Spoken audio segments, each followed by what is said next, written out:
esteemed guests. Good evening. I am Kirtana, your acting sergeant at arms for the day, and I welcome you all to our meeting number 1367. Twinkle, twinkle, little star. All the women are superstars.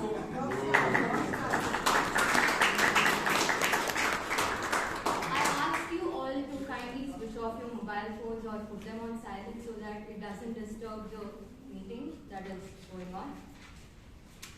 You can continue to do so while I tell the rest of the rules. Also, kindly refrain from speaking on sensitive topics because, as you all know, after we put a S in front of the words and it becomes words and it might hurt people's feelings. So, do have a note on what you're speaking. Also, please do not move around when somebody is speaking, only move around when there's an applause going on.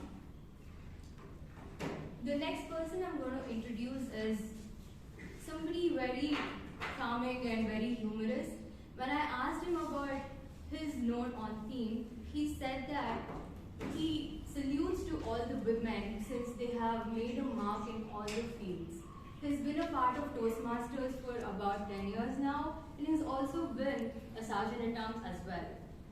Kindly join me in welcoming our president, Vaidyanathan Doraiswamy.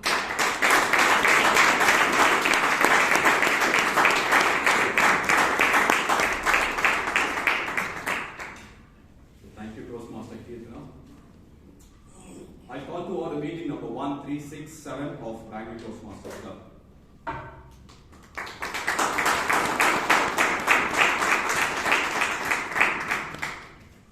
Well, the minutes of the previous meeting 1366 was shared over WhatsApp as well as over a mail by our Secretary Toastmaster Vishwanath. Hope the minutes are in order. Yes. Okay, thank you very much. So the minutes of the previous meeting 1366 stands fast.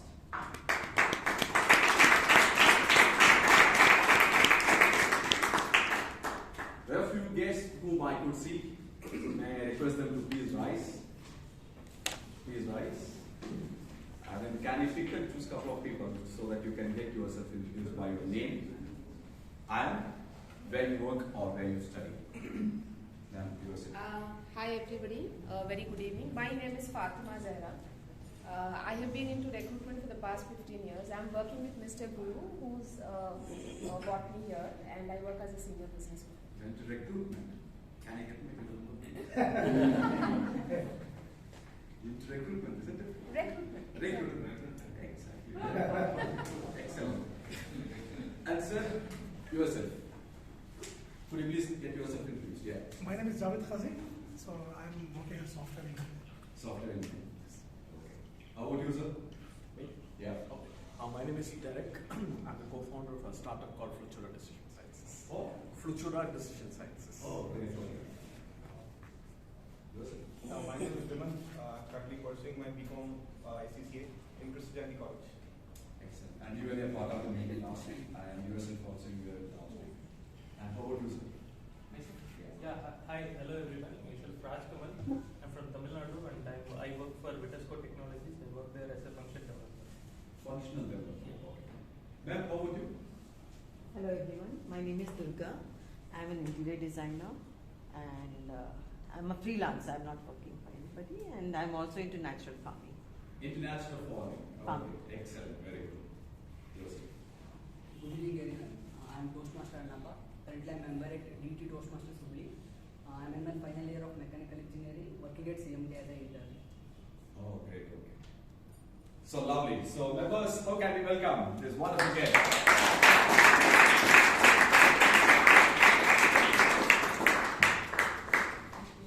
So guests, if you have any specific queries related to Toastmasters, how you need to join, so what exactly happens here, and what are the benefits of being a Toastmaster, please reach out to us during the break or after the meeting gets over. So we will be more than willing to help you out with all of the information.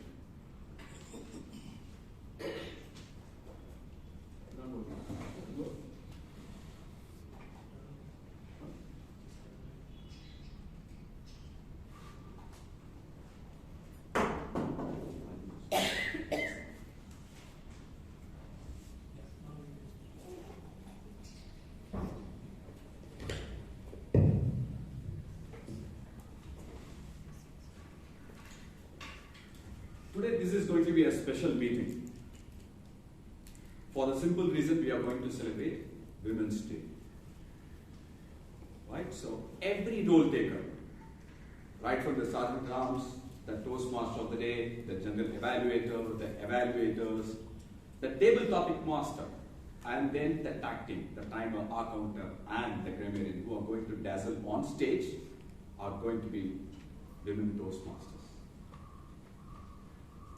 The moment we talk about Women's Day and then the moment we talk about the accomplishments of women, we all know that they have broken all the glass ceilings.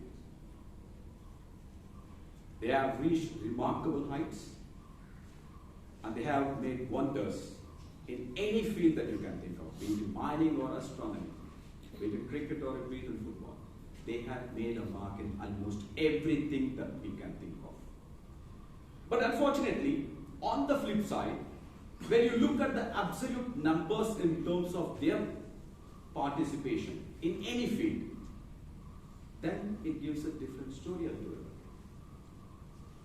And in India, we have 48.5% of women population. Among total population, we have 48.5% is women. Do we have that much of representation of women in any field? The answer is no. They would have made a mark in many fields, but those can be stray cases. But the real participation, in terms of the absolute number, is something that is still a question mark. Say, for example, our very own Toastmasters. We are a club of 80 people, 80 plus people. But if you look at the number of people, the number of women Toastmasters, less than 25. We are conducting a Toastmasters speechcraft session. We have 26 participants this time. And the number of women participants, 8. So it's not in proportion to the population of women in this country. This is not an odd example. You take any example, any field, their numbers doesn't do justice to the potential that they have. So what is that we can do to improve?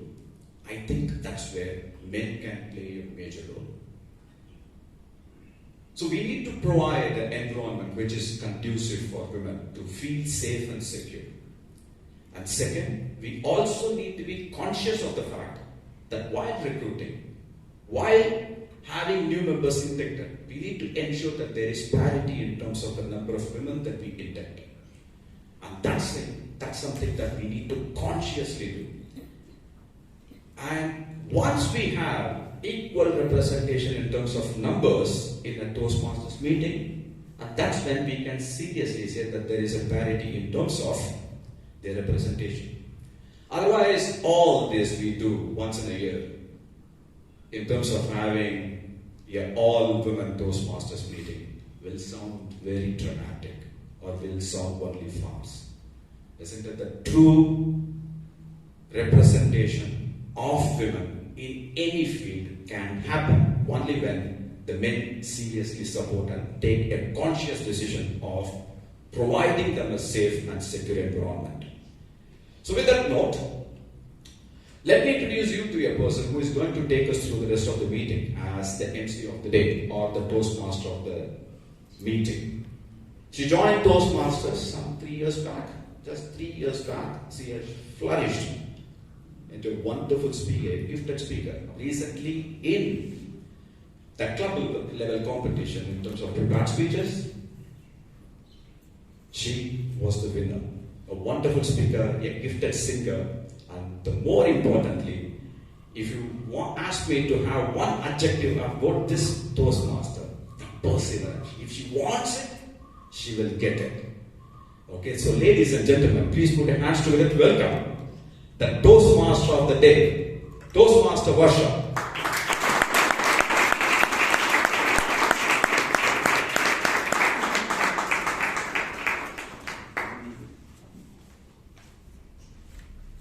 Good evening, dear Toastmasters and guests. Good evening. Firstly, wishing every beautiful woman here in the room a very happy Women's Day.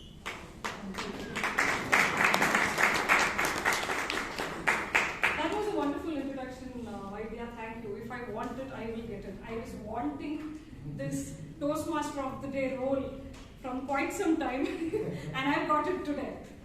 So let us get more participative. Let me begin this event with a short quiz. I want to ask you about the firsts that women in India have accomplished. So here it goes. Firsts that women have accomplished from India. So who was the first Indian woman to go to space? Kalpana Yes. Chawla. Indian woman. Okay.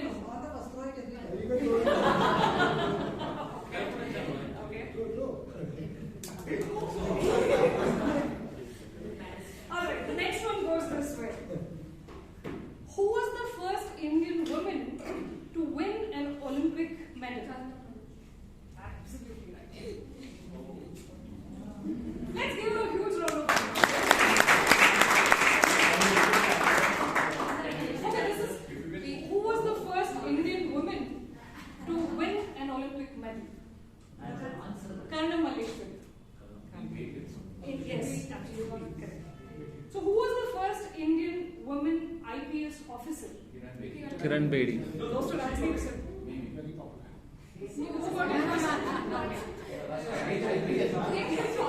Transcription, there is a strong correct.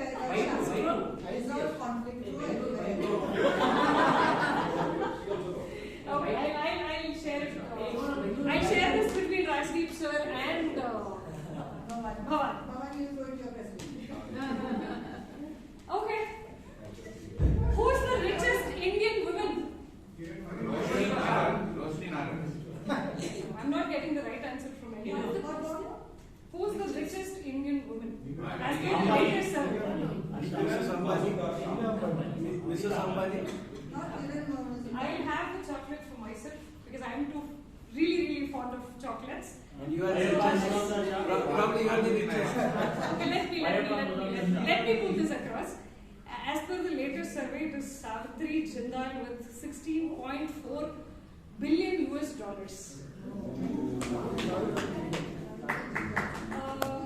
Well, the last one. Who was the first Indian woman Prime Minister? Indira Gandhi. That's quite easy. Well, as much as I have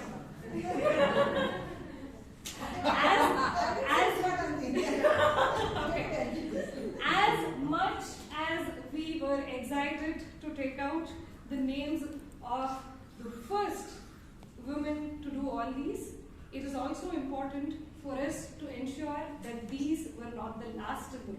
Correct? From yeah, that's correct. You never know who's the next one, right?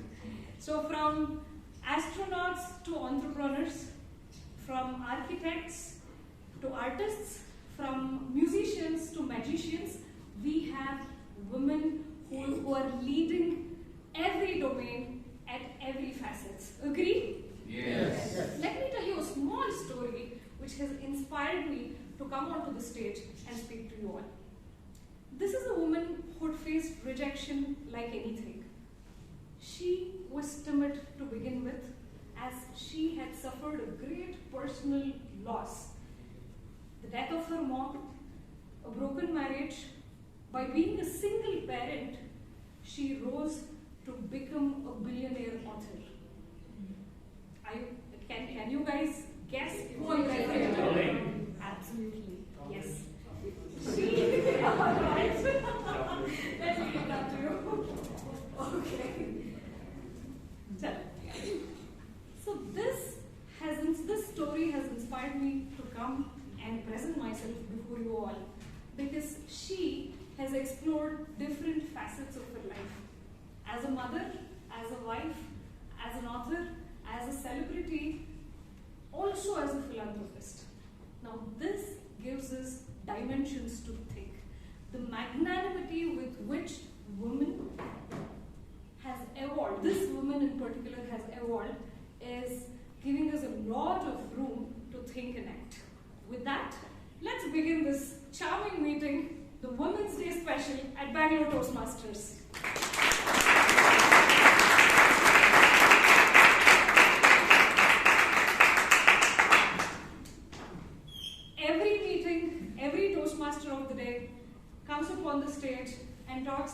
Toastmasters movement. Let me do the formality all over again for the benefit of guests. 96 years ago, we started off with Toastmasters in order to help people who are struggling with communication and leadership skills. There was a great man, Ralph C. Smedley, who started this movement at Santa Ana, California, and today we have grown at every aspect, with different facets, not just with respect to leadership, with respect to communication, with respect to networking, and also by being a family. Agreed? Yeah. So we are present at 16 plus countries. We are already 3 lakh plus members, and a typical Toastmasters meeting has 3 segments. Now, the very first segment of a Toastmasters meeting, I would relate all these segments to one of the features that a woman possesses in her. So I would relate the first very segment, the prepared speech segment, to a pragmatic phase. So this cannot be done randomly. We have prescribed curriculum, the pathways. The prepared speakers undergo the training and then come and present themselves as prescribed by the project guidelines. The next important and a very happening, thoughtful segment is nothing but table topics. Now, the reason why I'm referring to this segment as a thoughtful segment is because being prepared doesn't help you. So you'll have to be on your feet. You'll have a very short span of time of 2 minutes.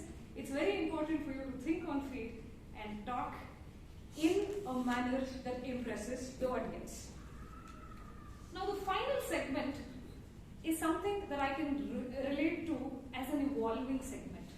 Women from that day to today have evolved in various domains, across industries, across various other careers. Likewise, it's important for us to evolve only by getting constructive feedback. Today, to lead us through that segment, we have a teacher, not just by profession, but also by passion, who's going to lead our team, and she will be assisted, Smita Roshi will be assisted by a team of 3 wonderful women. So we have our generous grammarian, who's not just generous by accepting our grammatical mistakes today, but also generous by giving us snacks week after week and holding us together and bringing us all the way to the Toastmasters meeting. Toastmaster Surekha ma'am, request you to please read out the guidelines. So, good evening, everybody. Today I am your Chief Language Testing Officer. And as I urge all of you all to come and play the grammar game, I hope you all win many a proud acclaim. And today the word of the day is resplendent, meaning attractive and impressive through being richly colorful and sumptuous. And a good usage in a sentence would be, today's meeting is resplendent with dazzling women role takers. Thank you very much. Thank you, Surekha ma'am. Women are also adaptive in nature. Well, today we have an adaptive accountant. Because somebody else was supposed to take this role, it takes immense courage for a person to step in while we are on our edge of the beginning of the meeting. She's told yes to do the accountant role. So please do explain your role. Good evening, everyone. As our counter, I will be listening very carefully for the use of vocal pauses and crutch words such as and repetitive words or phrases. I will keep track of everyone and report at the end of meeting on who best controlled their use of filler words. This evaluation starts at the beginning of the meeting and ends at adjournment. Thank you.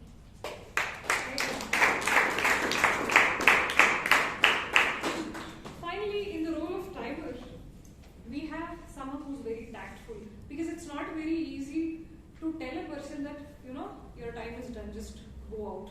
So we have to do it in a very systematic, diplomatic way. And in that role today we have Toastmaster Shelma. Shelma, please explain your words. Good evening, evening, everyone.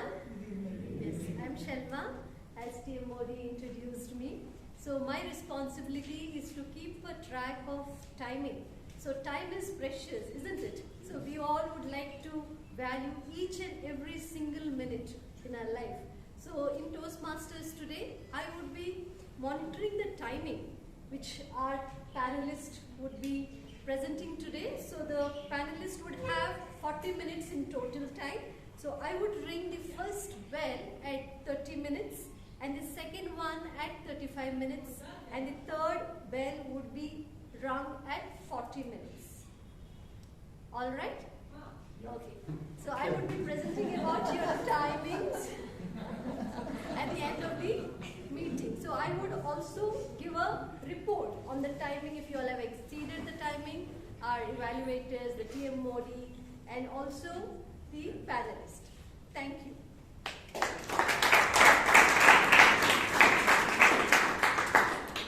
Thank you, Toastmaster Shelma. So women are known to do things in creative manner, correct?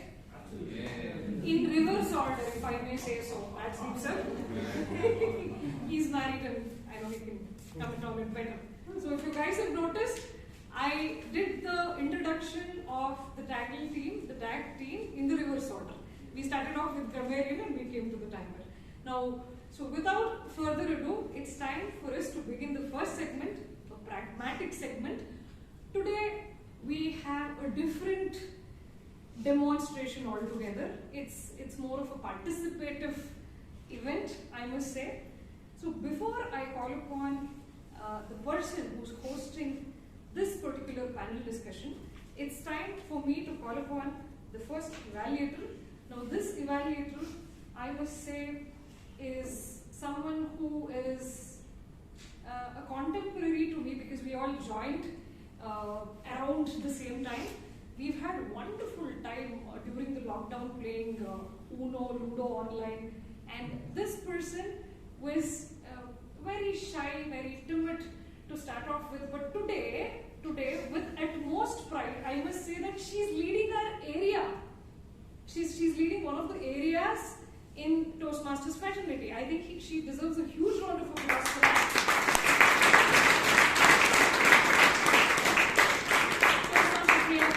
Please do read upon the guidelines.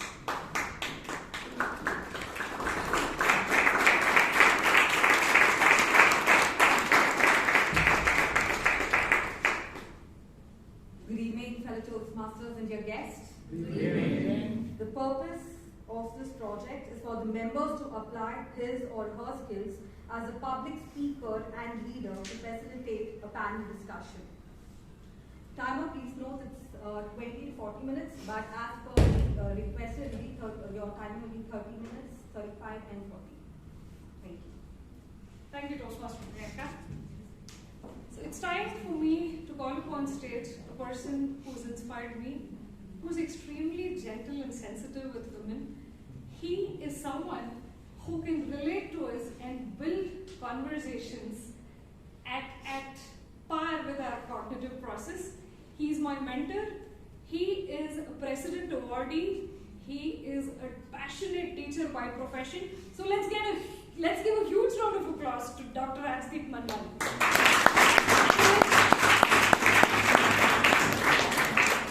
And his beautiful panel of women. Rajdeep sir has told me that he would be introducing his panelists. So I'm just leaving it to him.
do something different about their factory arrangement, just to bring about the productivity, to increase the productivity of their workers. So what they did was they changed the lighting of their entire factory.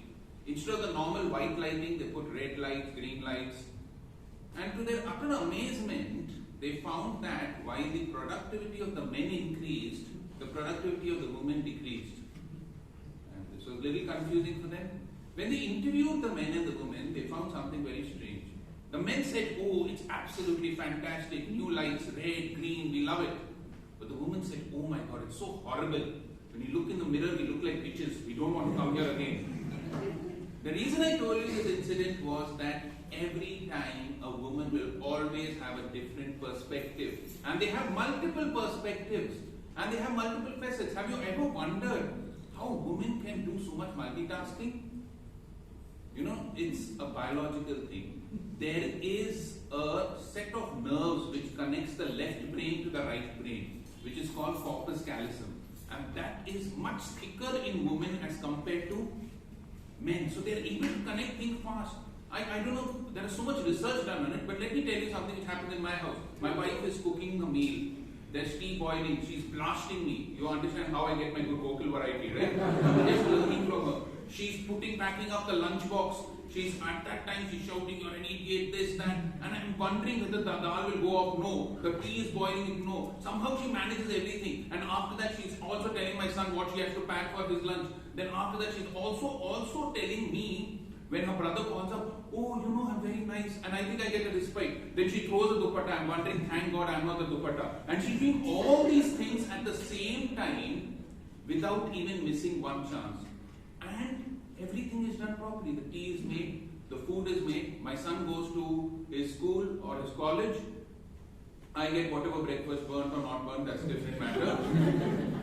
And the most important thing is, when me or my son have to make a breakfast, we'll switch off our mobile phone, we'll close the kitchen, and then we'll say, "Don't disturb us, we are making bread butter sandwich," correct? So the multifaceted nature of women is amazing. And today we have 4 such multifaceted and multi-perspective women who will be adorning this stage. First, I would like to call an amazing individual who's climbed up the corporate ladder. She is working as the Deputy Director of Sales and Marketing at the International Machine Tools Marketing Association, Exhibition Association. She's been in this field for the past 20 years. She's worked in various exhibition fields, whether it is about aeroplanes and museums. She's curated several museums. She's an amazing homemaker. She has 2 wonderful girls. She is also been the president of our club for 2 consecutive terms. Please welcome on stage with a big round of applause, Anna Victoria.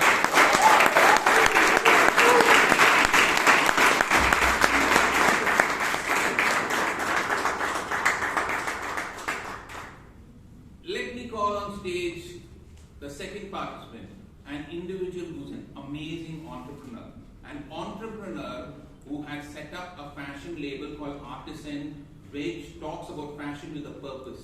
She also owns another brand which does exports called Navigator Export Services. And you won't believe this.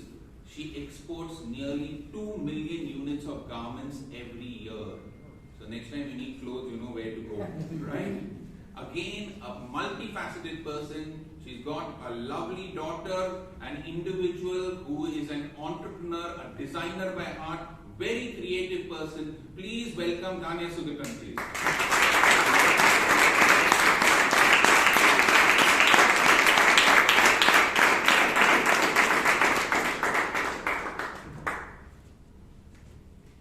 We had a person from the corporate ladder, we had a person who's an entrepreneur. What about a combination of having both a corporate individual plus an entrepreneur? And our third panelist is one such individual. She completed her software engineering from Philadelphia in the USA. She's worked in the corporate sector as a software developer and engineer, IIDC, a research organization. She took up the entrepreneurial journey when she came back to India, and she started her own entrepreneurial venture called Counter++, where she does a lot of web development and digital visualization. And individual who's a leader. She came from another club where she served in two very respectable positions as VP membership, VP PR and Sergeant-at-Arms. She was a previous Sergeant-at-Arms of our club, an individual who's so well spoken and also an amazing reader, an avid reader, an outdoor person who loves outdoor football and swimming. Please welcome Chaitra Chandapillai, please.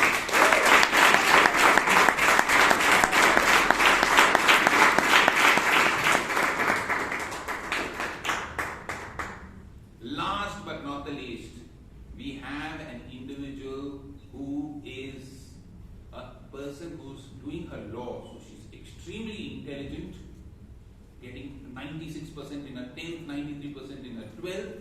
But besides that, she's an international karate champion. She represented India in the Asian level and also up to the Olympic level. She's a karate champion, an avid reader, a law student from the Bangalore Institute of Law Studies, and most of all, she's an amazing power lifter. She can lift up to 115 kgs at her last attempt. And she told me someday somebody actually teased her and she lifted him and threw him. Person who's a power lifter, an amazing student, a person who wants to specialize in international law. Please welcome on stage Bhavani Balaji.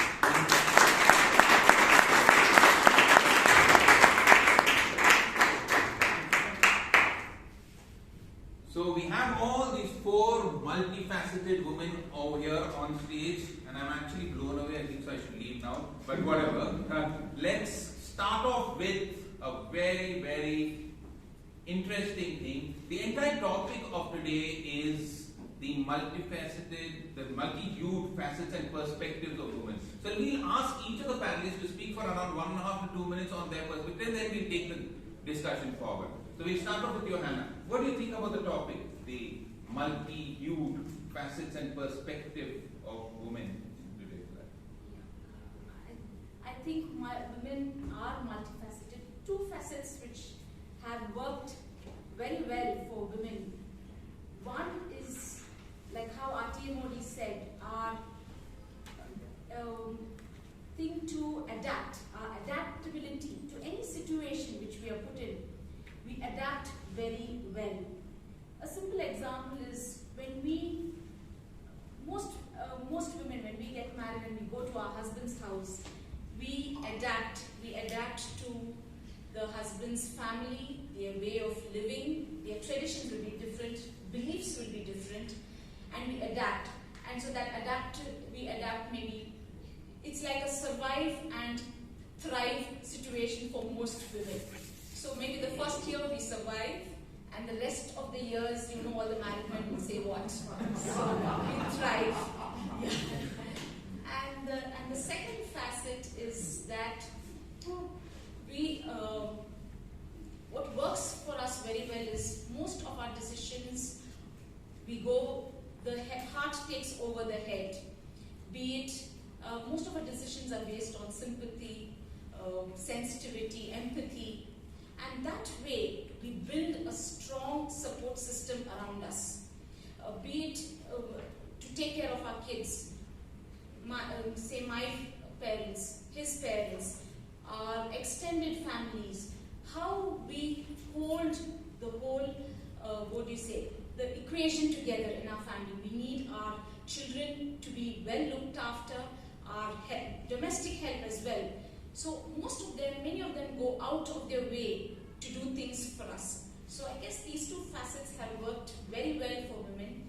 And one of the very good examples I could think of is Sudha Murthy. I think she's a brilliant, brilliant woman. She's a mother, an educator, not an entrepreneur, author, and a philanthropist. So I think she's a brilliant woman and who I really look up to. Over to you, Dr. Steve. Very nice. Thank you so much, Hannah.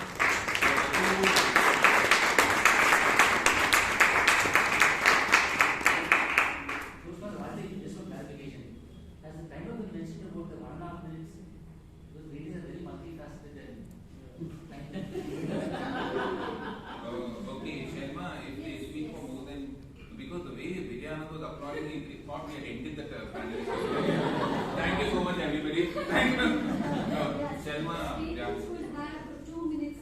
have 30 minutes in all, right? Yeah, So it doesn't matter. When they let them speak, whatever at 30 minutes, we'll stop and we'll ask the audience questions. Is that okay?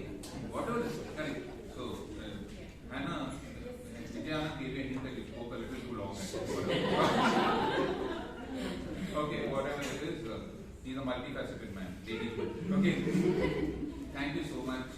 You talked about two aspects, being adaptive and building a support system, which is very necessary. And I remember when you talked about Sudhamurthy, she had once come to my earlier college where I worked, and one of the girls on Women's Day itself, she asked Sudhamurthy a question, do you pray? And you know, after a moment's silence, Sudhamurthy said, all the time. For me, my work is worship. I pray all the time through my work. So I just remembered what she said. And so beautifully you put it across. So thank you so much, Hannah, for that wonderful perspective. And we go on to Tanya. Tanya, remember Vijayanand is timing you. Sure. So, I come from a family where 3 girls followed by a son. My parents didn't give up until they had a son. And since I was a child, I've always wondered, what does he have that I am not? And I looked at the boy. I remember looking at the boys as a child, as a girl, and I'm like, boys are ugly. Women are beautiful, girls are beautiful. And there's so much love, and why is it that all of them love the boys more? And why is it that they want only boys? Okay, and thankfully for me, I never thought of myself as a girl. I grew up like a tomboy, and I went to a girls' school where there was no differentiation or discrimination because there were no boys. You got to do everything that the boys did. And that was maybe, good because you never limited yourself. You were never put across with limitations. I mean, my mom comes from a family where she's never spoken to her father. Her father died when she was 18 years old. And that was a time when they said girls should only be seen, should not be heard. And from there, she felt liberated when she was married, because she says the day she got married and came to my father's family, her father said, sit next to me, I want to talk to you. And she's like, oh, I have never done that before. And so my father's side has, I have 7 very strong aunties. They've taken care of their brothers. And that's the, I think it happens generation by generation. And my mom tells me today, even today she says, I'm scared of traveling alone. I can't take a bus by myself. And you are gallivanting all over the world by yourself. I don't know where that bravery comes from, but I guess the bravery comes from the fact that you don't limit yourself. And I would not want to compare as to what a multifaceted things of a woman. I'll say, look at everybody's family, look at your mothers. You look up to your mothers, there's so much love in the person. They see the best in you. They develop the best in you. They're very creative. Even if there's nothing at home, there's something cooked and on the table. Even if they're unwell, things are there. They are a lot of times a punching bag for everybody in the family. They're like an umbrella, there to protect you. And that's what is needed everywhere in the world. And I believe that's the facet that the woman brings. And even when she goes out of the house, that's what she brings everywhere. Thank you. Thank you so much. Start off with the history of a family and went on to how women are very, very creative and protective. Very true. My grandmother, we came from a very difficult situation because we came from Karachi at the time of partition, and we had nothing. And I remember in the cold days, I was in Nasik, and my grandmother used to take all the rag cloths and she used to stitch it. And it used to be some of the most beautiful rags and quilts which I've ever heard and seen of, and my mom has still kept those quilts which are a matter of. So they are extremely creative and extremely protective as an umbrella, as Tanya said. So thank you very much for that perspective. Let's go to Chaitra as to what does she think about the multifaceted views of women. Every time I look around and see the women around me, I am absolutely blown. You don't have to use the mic here. It's echoing.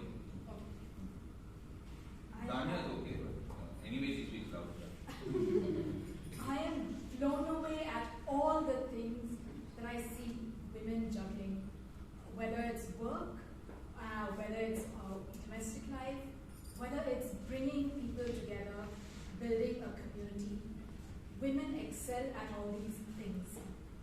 And out of all this, one thing that we see coming is women come into touch with a lot of people, and they bring a lot of perspectives to the table. We see women speaking from a varied amount of viewpoints. We see viewpoints that we would normally not get when it's a panel of men. And this is something that I see has brought the world and made it a lot more vibrant. It has made it a lot more easy for people from different backgrounds to be themselves, from minority backgrounds to come and talk about their whole lives. And this is something that women absolutely excel at, bringing communities together. I see my mother, she brings my father's relatives together as well. I see this everywhere around me. Even at the office, it's women who arrange meetings, arrange a lot of the events. And I think this is a strength that women have. Very good, very good. Very good.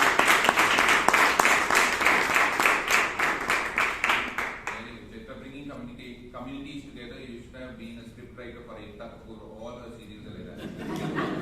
All Kyunki Saas Bhi Kabhi Bahu Thi, whatever, Kahani Ghar Ghar Ki. They all bring communities together, and you brought your point across so beautifully and very nicely said.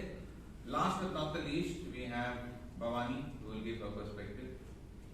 Okay, so in extension to what my panelists spoke about, I really think that the part where women get their multifaceted or various personalities come out is from the fact that as a woman, you are a daughter, you are an individual, you are a wife, you are a sister, you are somebody's niece, you are somebody's aunt.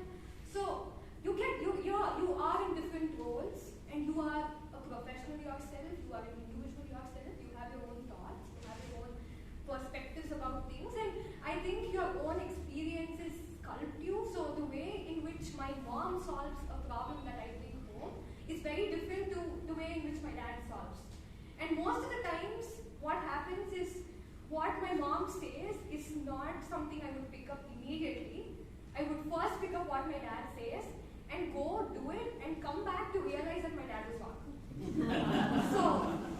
So I think because of the varied experiences, as the roles that you take up as a woman, you evolve and you know what to do at that time, and you put in all perspectives. You think in all 360 degrees and you come up with some solution. So I think that comes within yourself because you keep managing yourself, you keep leading a lot of people. At home, you are almost the leader. So I think that is the reason behind which you are always multifaceted. You're always having different perspectives, which are more sensible than most other people. So yeah. Wonderful, wonderful, Bhavani. And that's the first statement you made. Women are daughters, aunts, mothers, and all. And we poor men, we are fathers, uncles, brothers. That is not for us, so only for you all. This is not done. This is not done. We are also like that. Okay, but anyway, well, you said something very interesting that you bring a different perspective. And I was reading somewhere, there was this law college which had a co-educational boys and girls, and there was this line which was given to them. The line which was given to them was, "Woman without her man is an animal." And they had asked both the boys and girls to punctuate it. And the boys, as usual, fathers, brothers, whatever, they typed, "Woman without her man, comma, is an animal." But look at the girls, how intelligent they were. They said, "Woman, exclamation point, without her, man is an animal." So, you have varied perspectives, and you brought out those perspectives so well. Vijayanand was laughing, he identified with it. Correct? So thank you so much for all of you all to speak on the topic. So let's start off with the Q&A, and I want to ask the first question to Hannah. And Hannah, I want to ask you, there has been such a lot of change in the corporate world, and there is a lot of changing paradigm of women. So what do you think has changed in these few years, and what do you think individuals and organizations should look out for in this changing paradigm of women are taking more roles and taking more positions in the corporate ladder? What I think has changed is women have become more bold and brave, I would say. Earlier, as we've grown, our parents make us get to be perfect. We do not like to fail in anything. So our parents always say, do this right, do this. So for girls, it becomes very important to be perfect. But now if you see, in leadership, the distinction is when you're able to take risks. So that I think now women are willing to take those risks. They're willing to fail, which we weren't earlier. We wanted to be, whatever we wanted to achieve, we wanted to do it very well. But now, in leadership positions, you need to take risks. So that I think is changing, that they are becoming bold brave, and taking risk. Yes. And so I think we're breaking our own barriers, whatever we've set in our minds as we were growing. Now we are breaking that. So I think that changed.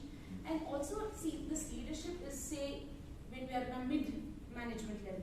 But even in the younger generation now, okay, the other day my senior director was telling me that he had taken his daughter for MBBS admission. And he said there were 100 girls and 50 boys. So the ratio now has inversed. And even when we did our speechcraft program for the government school children, there were more girls in that program for learning public speaking than the boys.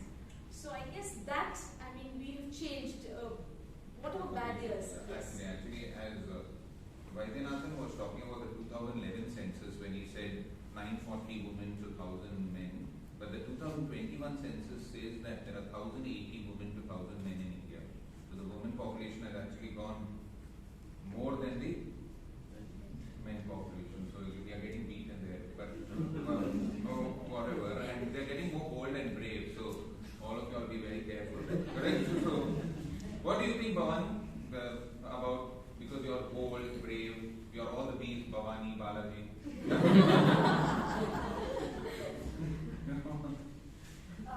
What a stage. I think you are, as a woman, you're becoming more, you're having that self-autonomy to make your decisions, to own it up and go ahead with it. You don't have to look for somebody for approval, one. And two, I think there is more, the amount of responsibility or the fields in which women are now thriving in. I think something like 50 years ago, a field in which a woman is not encouraged into, now demands women to be in those fields. So most of the IT jobs you see, they have reservations specifically for women. Management jobs have reservations for women. So I really think it's not just about inclusivity. I think it's also about the fact that women are more efficient inherently. So that is something that I've seen to be changed. Yeah, and as you said, means they've broken the glass ceiling and now they're dancing on the glass floor. So they are actually doing a great job. And what you're talking about approval is very, very important because and study conducted by IIM recently, Indian Institute of Management recently, said that success and likability are directly proportional for men but inversely proportional for women.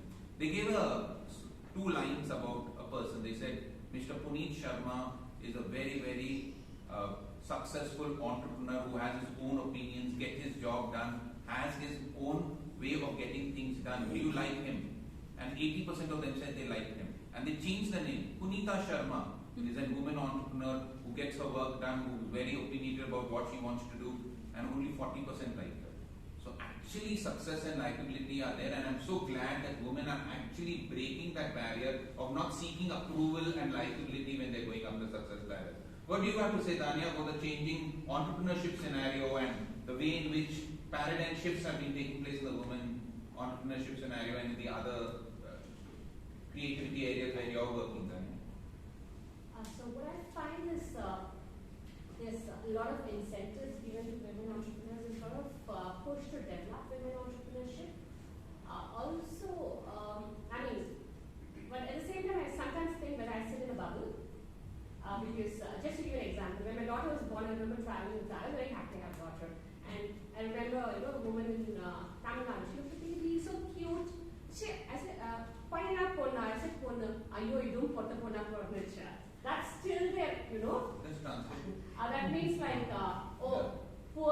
child is a girl. Oh, poor child. Yeah. Nothing, poor MC, whatever. Yeah, so it's just that, I mean, maybe, you know, we have been standing for ourselves, we have been bold enough to take decisions for ourselves, but at the same time, I feel that very few people let a woman drive. There's always backseat driving when it comes to women. And that is something which has to change, be it at home or be it at the workplace. You welcome the woman, but look at her as an equal also, and give her complete control also. Not try to control half of it from behind. So yes, and I also find this inequality in even the offers which come to women entrepreneurs. For example, Karnataka has something called Elevate. It's open for everyone, which is 50 lakhs. Up to 50 lakhs you get as a prize money. And they have something for women where the highest prize money is 10 lakhs. So they feel they've done something great for women because they want to give more women chances, but they think women only deserve 10 lakhs. So that point of view should change. It's not, I mean, it's like you want to give a percentage, but give them equal. You don't have to feel like, you know, and I also find that a lot of workplaces, it's felt that woman is bringing the second income to the family. So anything she gets, she should be happy with. Women, I mean, I have faced that in my own workplace where I had to fight with my partners, saying like, you know, when you take a guy or a girl, when they say, you know, they'll come and tell me, take a guy because the guy can travel and, you know, it's easier on you. I got your point, yes. Danya. Thank you. Yeah, Danya. Vijay Anand, thank you. Correct? Shelma, how much more time do you have? How many minutes are over? 26 minutes. Oh, 26 minutes are over already here. Yes. Oh my God. See how nicely we are conducting it. We didn't see all the time. But as you so nicely put it, Danya, that for me. But I think so subconsciously it's drilled in by the previous generation, because I remember my mom, she used to tell my sister, you have to be back by 6:37, and she never told me I could come back at 8:39, right? So I think so somewhere if we are going to tell our daughters that you have to come early, and we don't tell our boys to come back early because just he's a boy, actually the mother is planting the seed of inequality in the girl at that particular point of time. So somewhere there has to be some introspection done, and as you said, it was brilliantly done. And so we have Chaitra. What do you think has changed in the way in which they start looking at things, and the way in which the paradigm shift has taken place in the way women have moved around? I think the biggest paradigm shift that we're seeing here is, at least over the last decade or so, has been the expectations on women. Earlier, women's credibility, a lot of women had their credibility called into question. And we are seeing that decreasing to a large extent today. I remember seeing absolutely horrible questions being thrown at women, whether they would be able to balance their work, things at their home front and the work front, whether women were even capable of being technically sound and being good at technology. And this is all changing, and I'm also seeing this come about because a lot of women are coming together and speaking up, and this has changed a lot of perspectives. It has also made things a little complicated for women in terms of we have a tighter rope to walk on, in terms of managing expectations. I almost got scared. I thought your Facebook profile says complicated.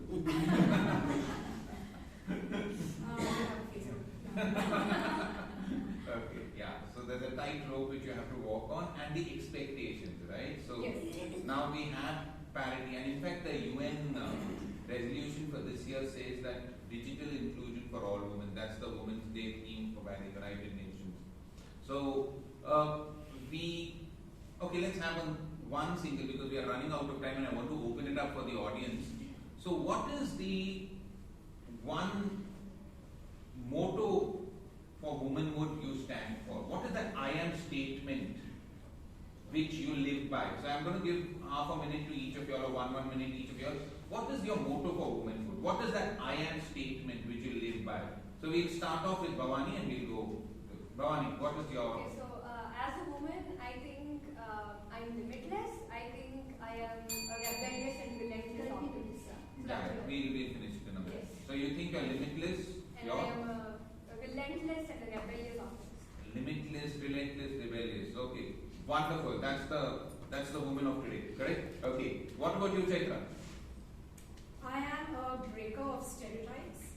I see that, everything I do, I end up breaking people's expectations in a lot of senses. I was the one among the two first software engineers in my class. Wonderful, wonderful. So you're a breaker of expectation. Sticks and stones can break my bones, but words can break my heart. I hope you haven't broken many hearts. Correct? Thank you so much, Chaitra. Tanya, one line, okay? Never give up. Never give up is the slogan for womanhood and the I am statement by which you live up. Very good. Give Vanya a big round, only 3 words. Give it up. Anna, what's your I am statement? The motto with which you live by? I think to be indispensable. Oh, wow. I love this. Men are dispensable, women are indispensable. So next time you'll throw us off. Okay. Thank you for making us feel so dispensable. So we had all these 4 wonderful women, and I'm now going to open up the floor for audience questions. We have around 9 minutes, right, Sharma? Yes, 9 minutes. 9 minutes, so you have a lot of time. So audience, you can direct your question to one of the panelists specifically, or you can ask a general question and any one of them can pick it up. So please ask your question, tell your name, and Varsha, you have some chocolates left? No, sir. Okay, he doesn't have chocolates left. But I have some gifts for you all. Whoever asks the best question will get, I have something in my pocket, a ticket for 2 from here to Shivajinagar in bus, so you will get that immediately after the... Okay, anyway, anybody wants to ask the first question? I would like to go, sir. Yeah, Mahesh, you can direct it to one specific person or you want to ask it? This is the panelist. There's a general perception that women are not so good drivers on the street. Right? Some car is going not so right way. Expectation is mostly from women. So what do you think about this? Very right question. Seriously, there's a statement which goes, men drive on the left, women drive on what is left. I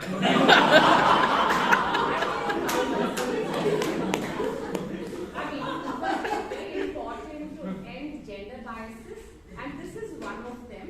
And in my family of 3 women, I'm the only one who drives. The others are scared of driving because they've been told that they're bad drivers even before they start driving. Your husband?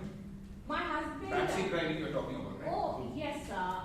I mean, we let the men drive because they were taxi drivers. So I think we should stop saying women that, it's like you're putting a fear into a person even before they exit the house itself. I mean, I drove by myself. My husband, first time I drove, I told by myself, I told my husband, please don't sit next to me. Because they are so scared. It's like, but let the person just do it. Now, worst case scenario, they bang the car. So don't have that bias. Give them the chance to drive and they'll drive you crazy. Means they'll drive you to whatever. They'll drive you to the right spot. Right? Don't say men or women. Just say either you're a good driver or a bad driver, right? You can't be a men driver or a woman driver. Right? So very nicely. So it's a gender bias. Mahesh, rectify your thinking. Anybody else wants to add on to that? Okay, we'll ask another question. Yeah. Well, many questions. Please raise your hand, tell your name and start up. You want somebody to moderate the questions being asked? Or just stand up and ask a question, tell your name. How are the household... What's your name? I'm Dr. Kritika Srinivas. Yeah. My question here is, how are the household responsibilities shared now in today's generation as we speak of, 2000? How are the household responsibilities shared now between men and women? I'm going to talk you through about some research, but which I just read a day back. But let's ask the beautiful woman. You're asking any one specific person? You want to ask Anna or General question. I'll take that. Yeah, I think now, at least in my house, my husband is a chef. So congratulations.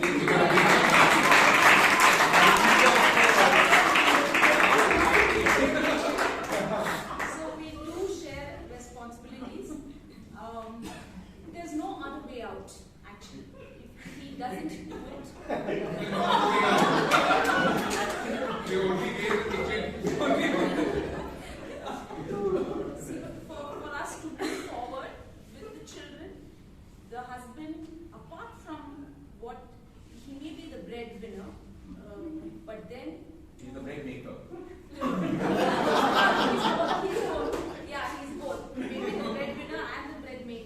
But then, for us to move forward in tandem, it's very important that a man shares. It need not be half. It need not be. I'm not into that thing that he has to do half. But the situation at home is this: he cannot sit down and read the newspaper when I'm doing something. So that's the problem at home.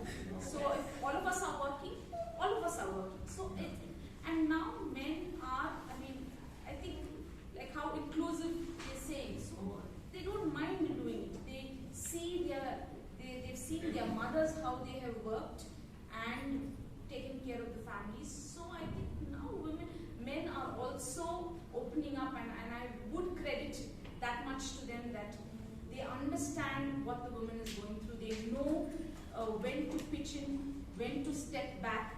So it's very important, and I'm sure that. Thank you. Just to tell you, Kritika, the latest research study by the UN points to something very, very alarming.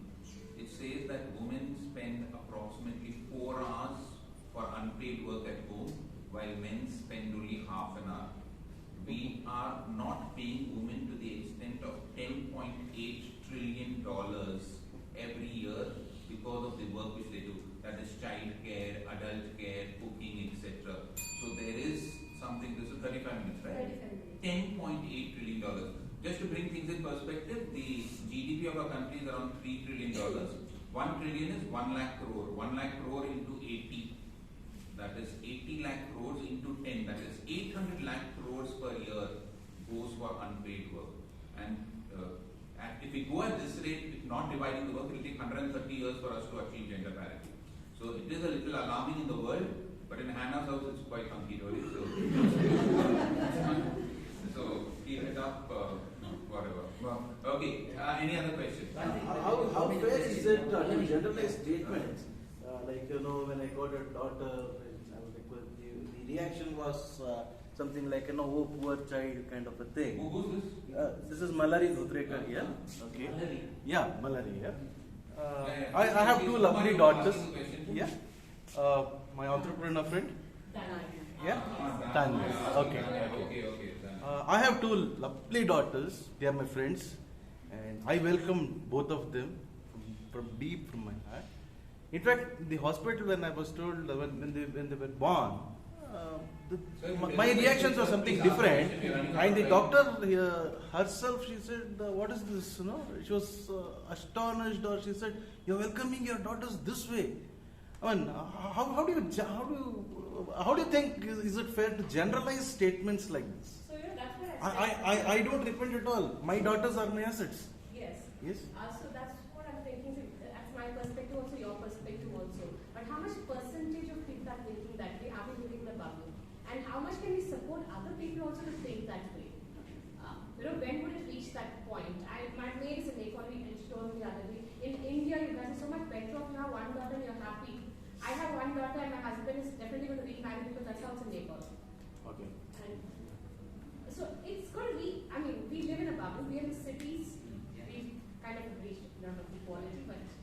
Yeah, but it's very, very disturbing, that situation that we don't welcome culture. But I think so it's changing. As I said, the population in India is growing for more women, but in the world it is definitely an issue. So anybody else, quickly, we have one or two questions. I have a question. Yeah, who's going for it? So normally, when we talk about the nature, the mother also comes from the nature, right? So I always feel that the justice has to come from the mother only.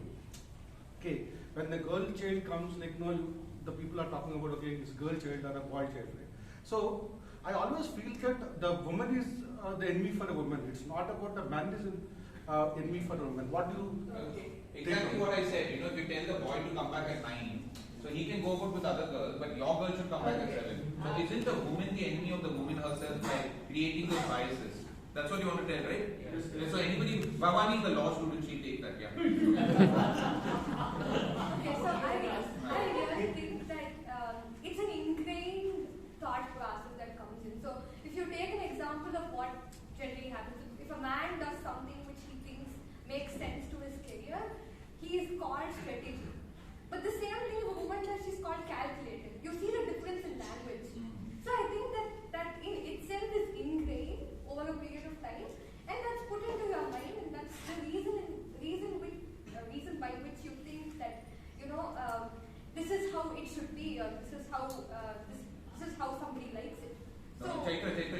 something to it because she's not answered anything in the question.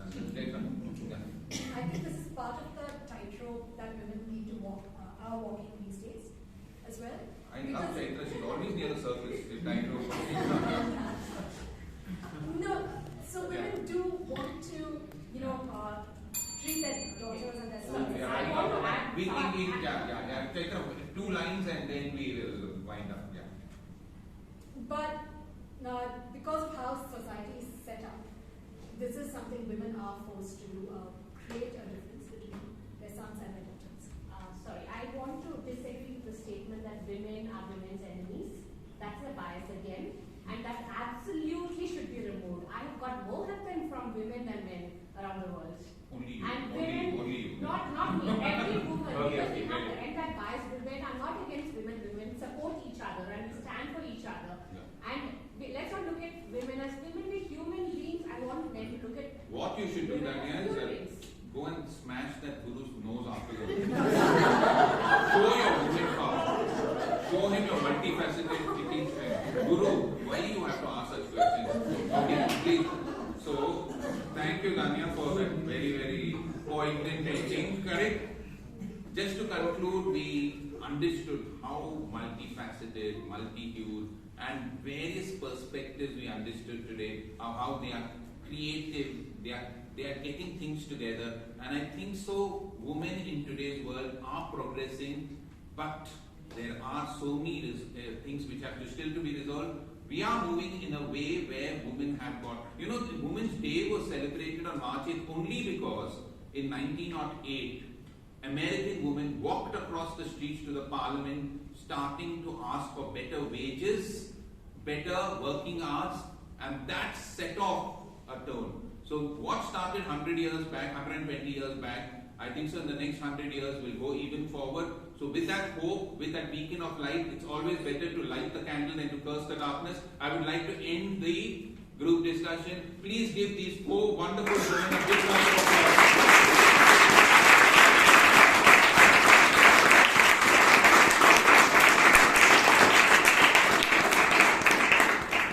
Thank you so much, all of you. It's been a pleasure interviewing all of you, and I give it back to the Toastmaster. Thank you so much. Fully connected, boasted. I would like to bring upon Toastmaster Rajdeep's perspective to this wonderful theme. On the other day, I think a couple of years back, I think about 5 years back or 6 years back, when the ICSE textbooks were still printing that the father is the head of the family. I know Toastmaster Rajdeep for quite some time now.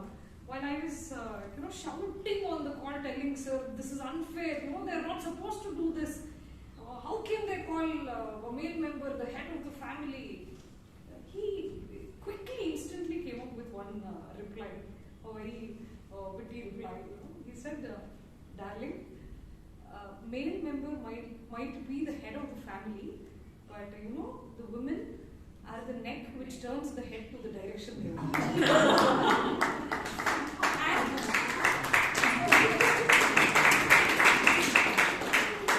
And he also told me that any hero without her is a zero.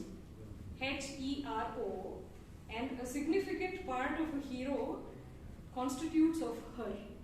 And he told me that, Varsha, without you girls accepting that he is the head of the family, it can never happen. So don't give a damn about all those textbooks. It really doesn't matter, but practically we know what the reality is. Well, it's time for us to turn our necks towards networking and exploring people around. And after 10-minute break, we're going to gather back to the most thought-provoking session, which is table topics. Committee to have a count. May request the people to raise hands if they've come in two-wheelers. And have parked it in the Ashirvan campus. Two-wheelers, Sharma, you can add me also. Only those who are parked here. Just 2 two-wheelers today? Or 5? 3. 3 two-wheelers. Parked here. 2-wheelers? Okay. 4. Just once again, just to get the correct count. So 1,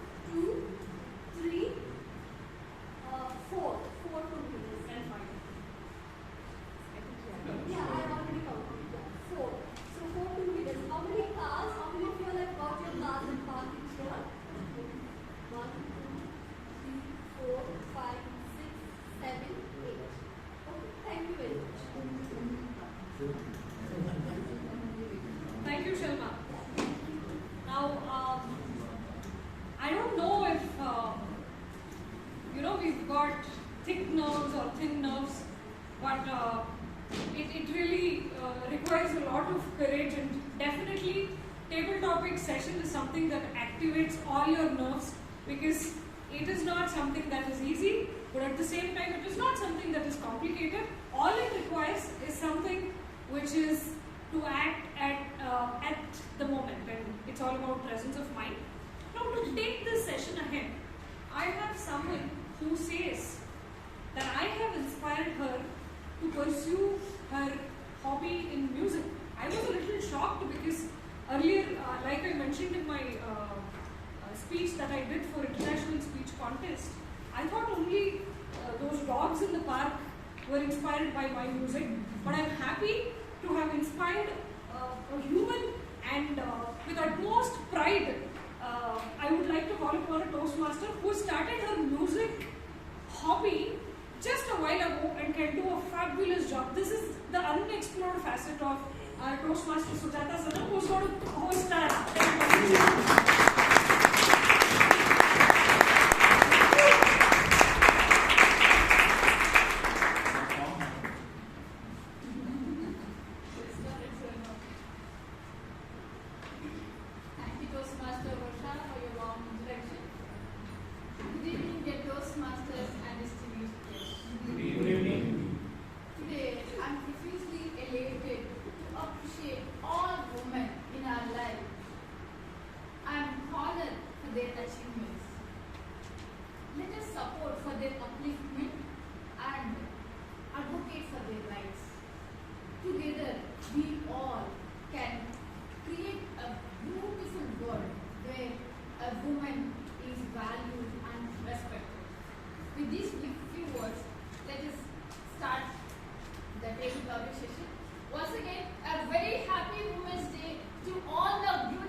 I'm scared of saying something that is politically incorrect. However, everyone gets a holiday on Sunday. It doesn't matter, men, women.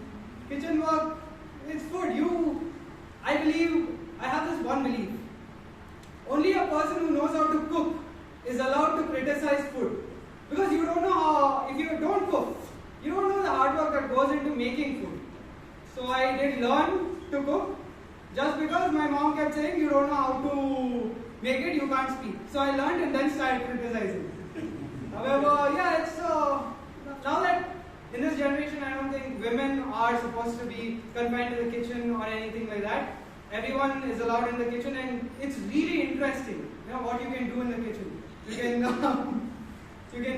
make really tasty foods and things like that. And that's been my time.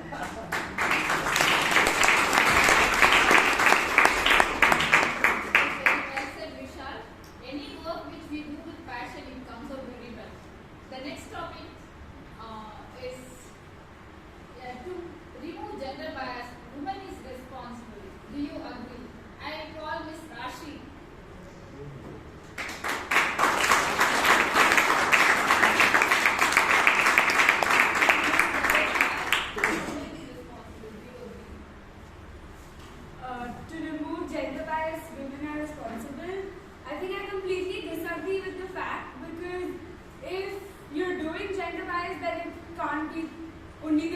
who are either getting attacked or talking about it. So I feel wherever, if you're talking about equality so much, then let women and men be able to remove the gender bias that exists.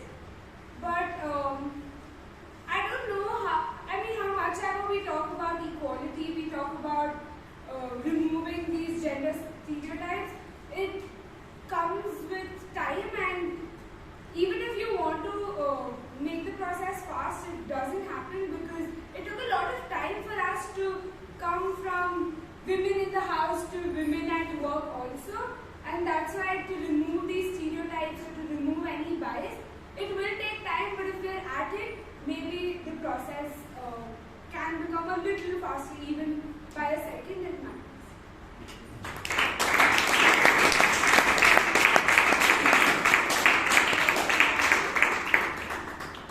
Yes, we can try at least from our houses that by guiding our children and by way of our treating our children, we can start removing the gender bias. This is my opinion.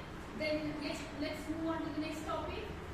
What angers you most about women? I would request Mr. Kalapan to come with that.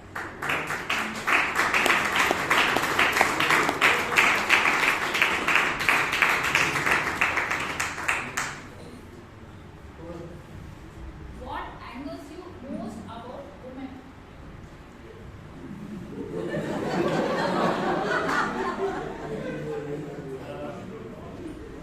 I worked in Bangalore. My last office in lastly I worked in Opus Innovative Structural Solution. There my admin. He don't know much about me and the relationship with my boss because we I came to Bangalore and started as an engineer. First my first company was that company. My boss used to cuddle me and I used to do work. She is in office and I am in site office. She know what work I do or she don't know anything, but she used to phone me and you should do this, do that. And she, without knowing what I am doing, she used to threaten me. I will say to our boss that you are not working your ways. Why he is giving too much money to you?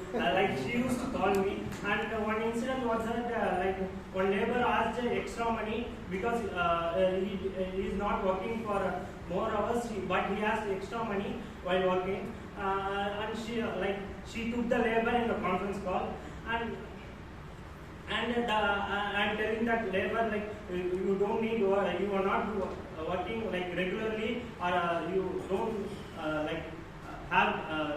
we don't want to give that much pay. The labor was arguing with me. I scolded her. I didn't scold her. I scolded the labor. Sorry, I scolded the labor. But she was confused and she started scolding me and my parents.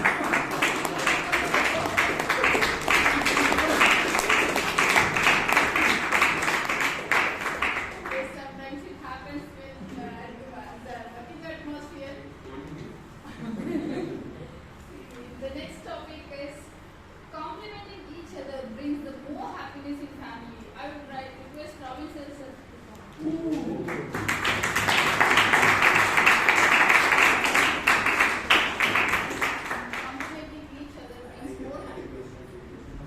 I wanted to ask you to repeat. What was the topic you were doing? Except nothing. Each other brings more happiness to the family. Yeah, I don't want to repeat it. You have said it right. I have been married for the last 46 years.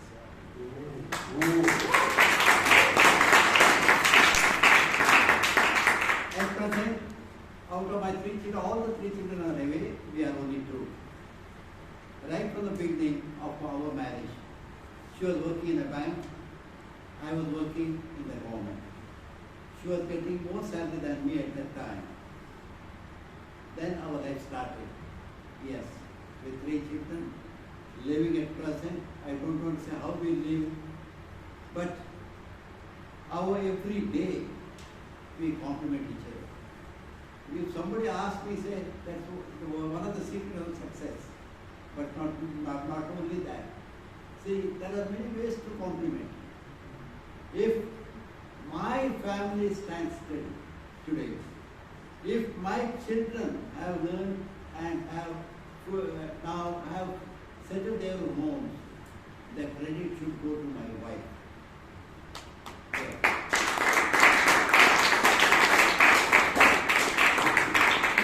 He has been responsible for what the entire family is doing. I am telling you from my deep conscience. So we compliment each other. In the morning I don't disturb her. She can get up at any time she wants. But morning course I do. 5:30 I get up till 10:30. I tell her, yes, we are both of us have retired. You enjoy your time. Whenever you are away, please talk. Cleaning the house, washing the clothes, everything I do, you the breakfast. Then she takes over. By complimenting each other, we are really happy. And my home, friend, my home, a piece of heaven on earth on account of this.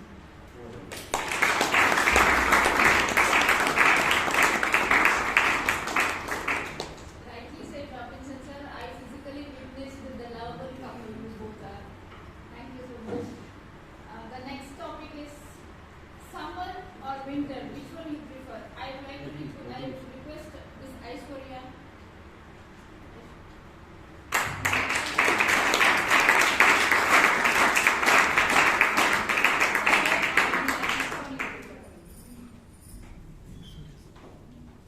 Now, how does it matter which one I prefer? Because it is going to come. Summer is going to come. Winter is going to come. So right now, when summer is there, I prefer winter. When winter is there, I prefer summer. So that's who I was. So now I have started to be where I am and enjoy what comes to me. So instead of waiting for something else, I will just be where I am and enjoy what I do, what comes to me, what is bringing to me. So in summer, it's easy in summer to lose weight and work out and get up from your bed. And in winters, it's a nice time to have good rest and different workout routines and different patterns and different types of staying at home and being with family in a healthy environment. Because during winters, I have observed all of us the older people in my house kind of fall sick and all that. So we take care of each other in a very nice manner during winters. So I have seen that change happening. So in summer, everybody is very happy and bright and nice, and they shine very well at home. So I prefer everything that comes to me when it comes to me.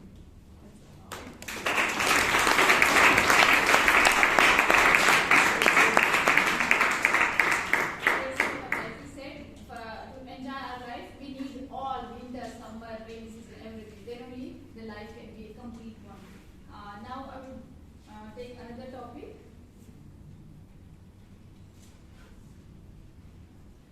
Women are the real architects of society. Do you agree? I would like to call Ms. Vijayan sir. Women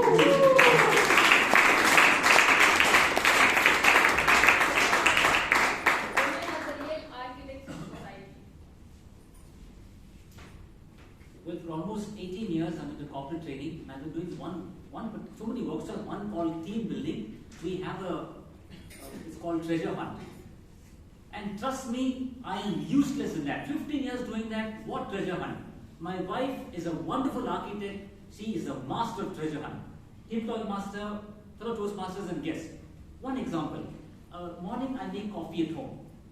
I get the milk and I keep the scissors at one place in the kitchen. But architects and ladies they're so creative, multifaceted.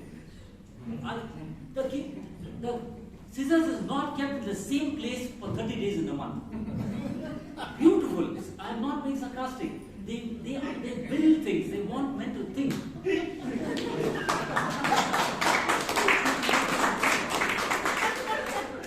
Men have got logical brain, left hemisphere of the brain. You ladies, right hemisphere of the brain. That's how you architects. You build men like that. That's how beautiful women are. Now, one more example I'll give you. How architects. Now, I'm very particular about light switches. When not in use, we turn it off. But they are architects, they are building India. They think the switch has only one option, on. Don't turn it off. But the same lady, when she goes to mother's house, we are in the room and she's finished her dressing up, and I'm yet to come out of the room and she turns off the light. What I mean to say is that this is not a joke, friends. Going to the topic, ladies are architects. They are building our lives.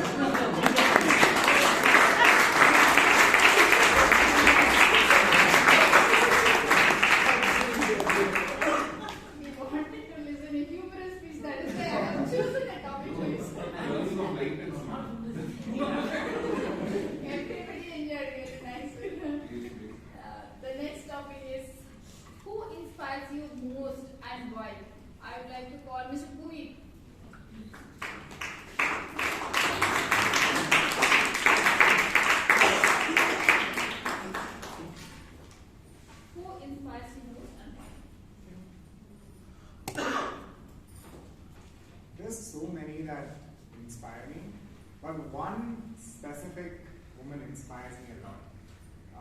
I remember I had met her at this institute called Handwriting Institute of India, and I'd gone there with my dad to improve my handwriting. And we had almost gotten signed up, and he asked the owner of the institute, Abdullah Beg, he asked me, do you want to join today or tomorrow? And do you want to select your teacher? And I was like, let me have a look at the teacher, let me have a word. So I went to the room where they were teaching. I just saw the screen, I was like, we did an exchange, and I was like, okay, I'm going to start right away.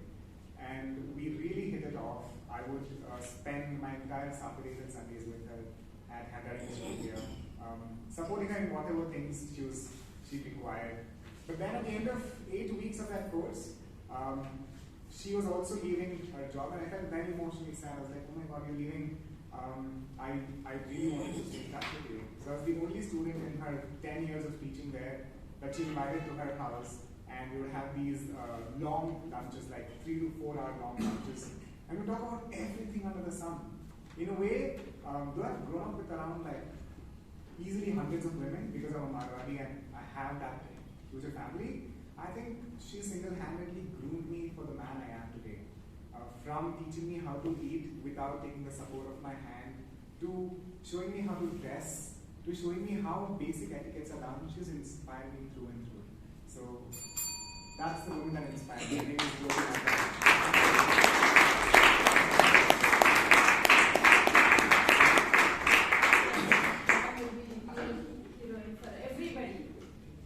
Move on to the next topic.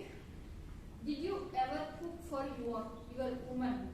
I would like to call upon Mr. Bruce. Did you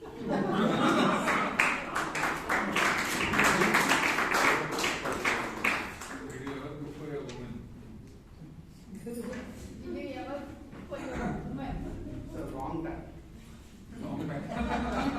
So good evening, Toastmasters. Good evening. Yeah. Fortunately, I'm a person grown with 4 women in life. Okay, so when I'm the only son to my parents. Okay, and I have 2 grandmothers, my mother.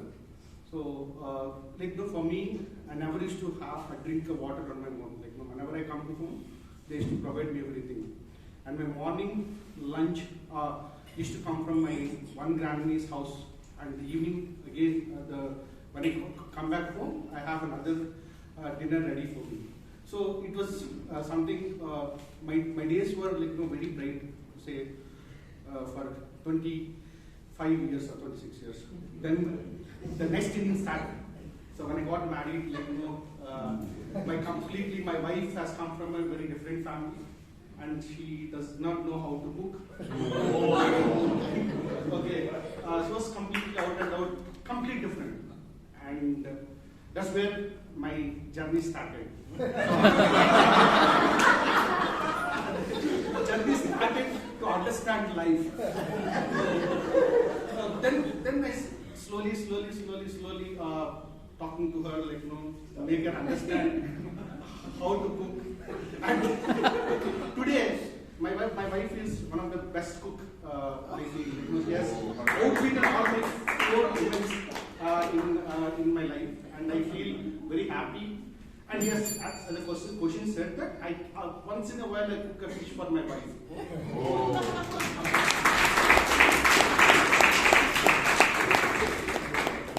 Guru, you can also try, and one day you make all your ladies cook and serve. That will be a great moment.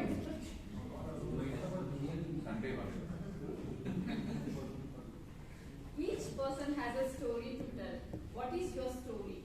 I would like to call Dr. Kritika.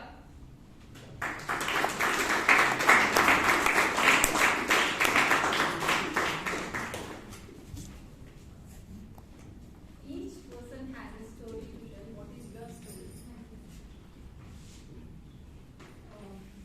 Starting with my story, I would like to begin how, what to tell you? My journey of being a doctor. Let's begin with that. I was, I had come from a background where my profession was not very known for the people. Or I could say only the rich would come and take treatment. It was a time, when I had to tell people, I come from naturopathy and yoga background. And when I say rich, people used to only give treatments or give food, diet plans like, you need to eat kiwi, you need to eat strawberry, blueberries. Can a middleman afford that? It's not possible. So that is my story. I want to tell people, living in India, living in your local place, you have to consume whatever is available for you. And who is a dietitian here or who is a nutrition, we don't want to consume all those. And for lower middle class people, even if I tell you can eat banana, he's not able to afford that. That is what my story. I want to provide being a doctor, I want to provide like a good diet plan for my patients where they can afford to buy it rather than just giving them solutions. Thank you.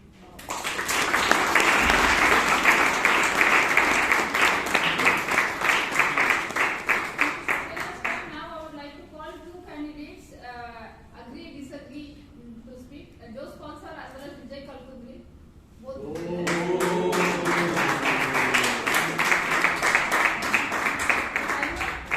One minute each. Okay, have to take it. So every man needs a woman when his life is in mess. Every man needs a woman when his life is in mess.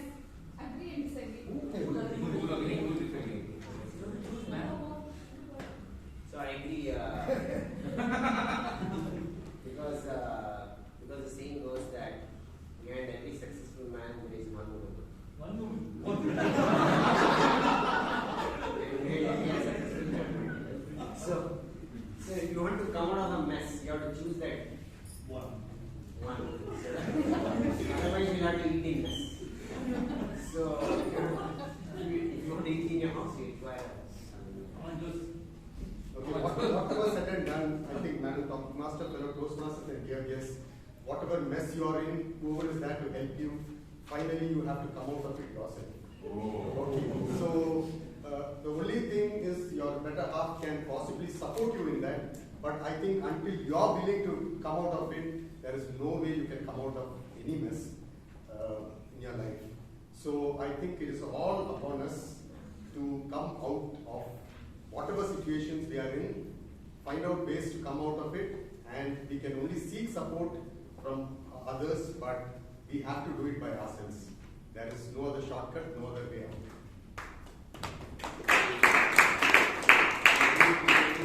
We have to come, but we require that guiding light or hand that can guide us. And that is that lady of the house who can do that. So without the help of that lady, it will be very difficult for us to do. So you can be a great breadwinner, but you cannot be a bread maker also, let's say. All the time. So as the study goes, like say, just for earlier, say men spend only 1 hour in the household chores, the remaining hours should be taken care by the lady. Otherwise, the house is a mess. So I think maybe I also agree to disagree with you. The fact that whatever said and done, if somebody gives you a hand, if you are not willing to take that hand, it doesn't leave you anywhere.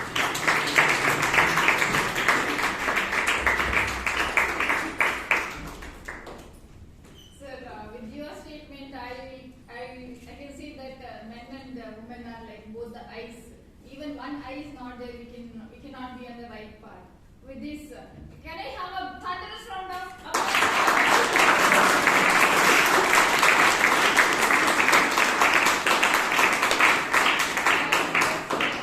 Now I request Toastmaster Varsha to come and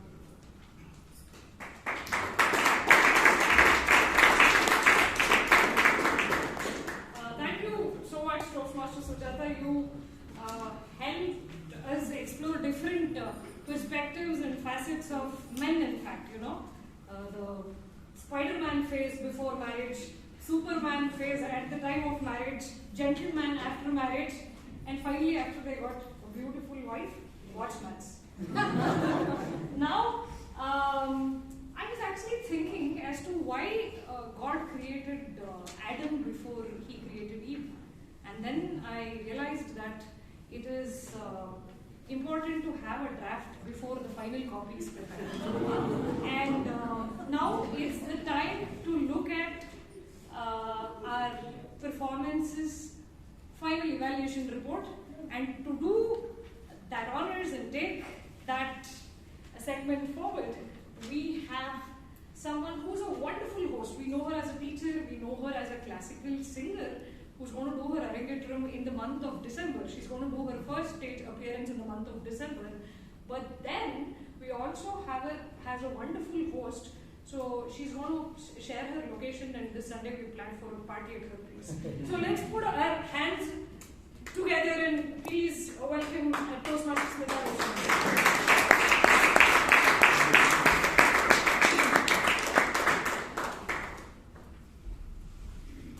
Good evening, ladies and gentlemen. Good evening.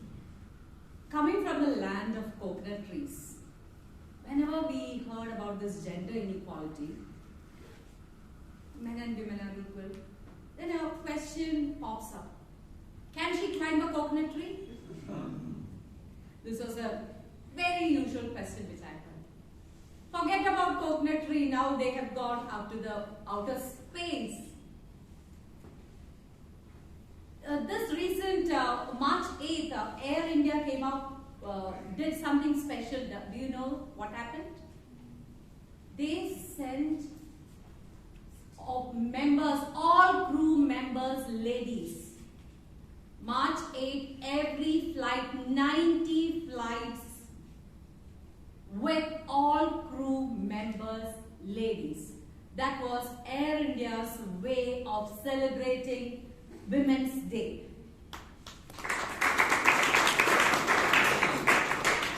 And in our Toastmaster meeting today, the flight on board we had very eminent ladies, starting with our Sergeant at Arms, who started the meeting on dot 6:30. What is Kirtana? 6:30, and she made it a point to say that all ladies are superstars. So she had a good start, a very powerful start in the beginning. Kirtana, there I had a quick suggestion for you. You had 3 minutes to speak. You used only 1.5 minutes of your stage time. So I would request you next time when you make use of the full 3 minutes and you can say something more. But you had a wonderful, great introduction for the president, who came up next. Vaidya, you took up the stage with your unique, charming way, and before the meeting he was saying, no, I don't have any story, but he had a very important point to make when he came up here. He said, well, you talk a lot about equality or gender inequality, but where is the participation? are we giving equal participation? So that was a very thought-provoking question, and he said only men can do that. You do give this equal or gender equality. So that point well taken. And I also like the way you introduced the guests, you knew very well who are new today and who were already there as guests.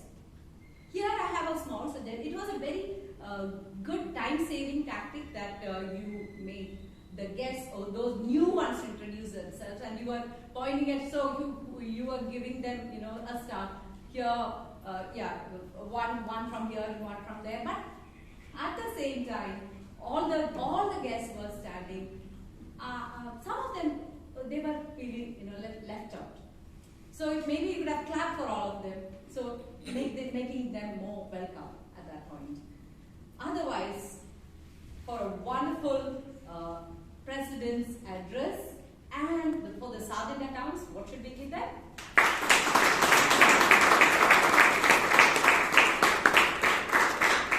Next came the Toastmaster of the day with a wonderful, wonderful stage presence. Where is Varsha? Yeah. Varsha, your beautiful smile, the chocolates, and the quiz. You just brought the energy up. You could immediately, everyone was answering you, and I know every woman sitting here would have felt very proud of hearing the first and in different areas. So that was done so wonderful. Very good. I really, really enjoyed every word you said. And you are about to tell a story. Oh my God, how many minutes is she going to take? She said that story of J.K. Rowling in just one sentence. And we all got the point. And it was inspiring. So for that, I really liked the way you did that, your role, you connected the meeting very well. That was very awesome. Now, if I have a suggestion for you to make your role much better, even the tag roles, the roles were introduced very well. But at the same time, the role takers, you had a confusion. Sometimes at one place you missed out the name of a role taker. So every person coming here, they come with a jittery leg. So, that was my experience. So, to make them feel more welcome on the stage, I would next time take care that you do it. Otherwise, your wordplay. I was just awestruck at the way you were conducting the MC Toastmaster of the day today. For the job well done, let's give Toastmaster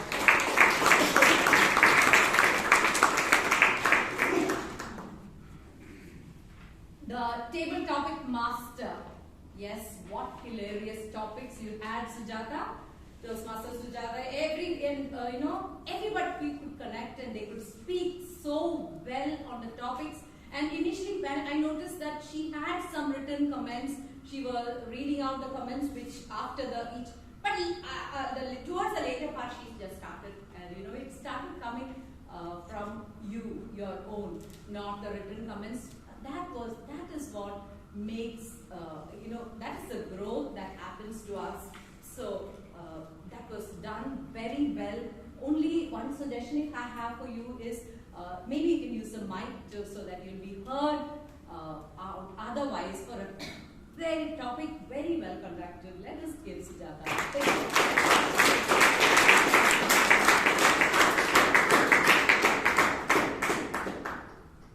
Then the panel discussion which just took off. And let me call the evaluator for Dr. Rajdeep, Toastmaster Priyanka Ranvi.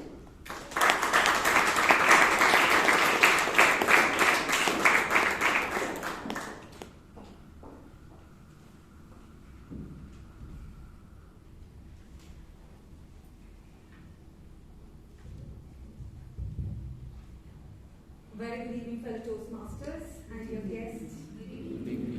And distinguished Toastmaster Rajdeep particular. Firstly, thank you for choosing such a vivid and relatable topic. Diving into the evaluation, what I really liked was you got people from different professions and walk of life. Before the panel discussion started, you set the base what the discussion would be about by creating an awareness to the audience. As a moderator, it is very important to make the panelists feel important and at ease at the same time, and also know when to interject and be able to guide a group of people. And you did a fabulous job by this. Especially you had a wonderful introduction for all the panelists. You also shared, each time the panelists shared their point of views, you backed them with great examples, facts and statistics. In the entire session, group session, we touched on the general challenges that a woman go through in their personal and their leadership scale of professional life, especially with regard to the opinions that have been set from generations. In my opinion, something more that I was looking forward would have been if we could have touched on certain call of actions that a woman could have taken who still do not know how to break their barriers. We could have spoken on topics like pseudo-feminism, about a 60-degree view by also calling one of the men from the audience and taking a suggestion. Might there be a little bit of a change in the panel discussion than just having a discussion among all the four of them. And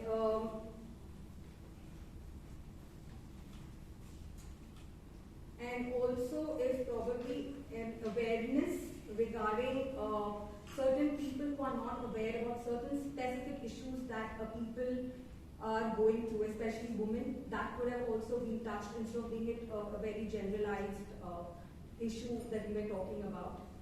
Otherwise, I can say that, Rashid sir, you are a person, a craftsman of words. Overall, by choosing this topic that is so universal, I think you ignited a lot of thoughts in a lot of people around here. But otherwise, the only thing I was looking forward if this session could have been probably divided into a certain parts and we could have concentrated, started with the general opinion and then something specific and then overall. Otherwise, I can say that this entire session was fantastic and fabulous and engaging. Thank you so much. It was an honor evaluating you.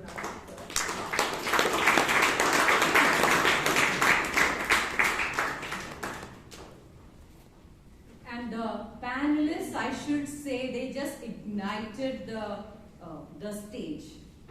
What wonderful points they had. Hannah had adaptability, survive and thrive. So points which we each lady can take home. Dhanya had don't limit yourself, or about the umbrella. All those were something which I will take home. And I thought that was wonderful, wonderfully done. Rajdeep sir, your introduction. I felt like this is an international stage and some great celebrities are coming over here for that wonderful panel discussion by Rajdeep sir and all the panelists and the evaluator Priyanka. Let's give them a applause.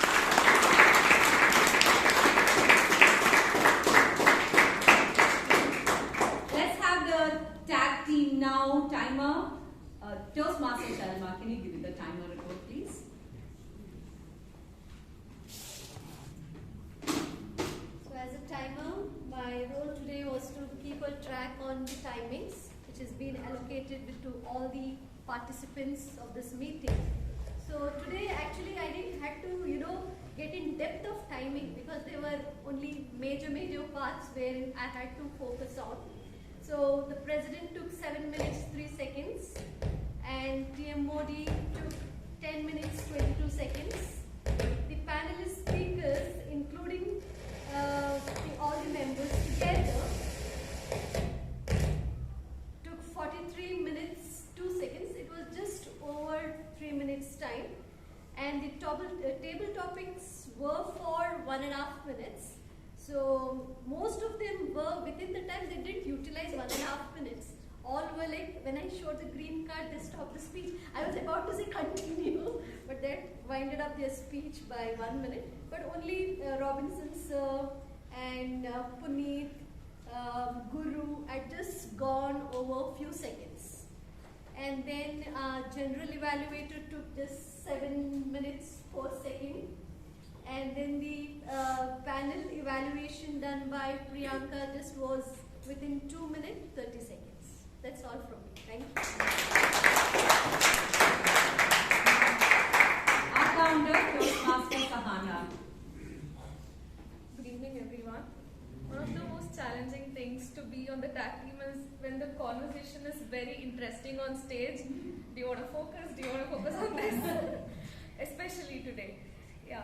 I've divided it into 3 categories. One is, I'll start with 0 to 3.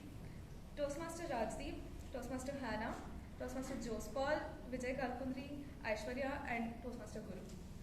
4 to 7 is Varsha, Puneet, Chaitra, Kritika, and Priyanka. 7 plus was Bhavani and Dhanya. Thank you. Grammarian, Toastmasters Rekha.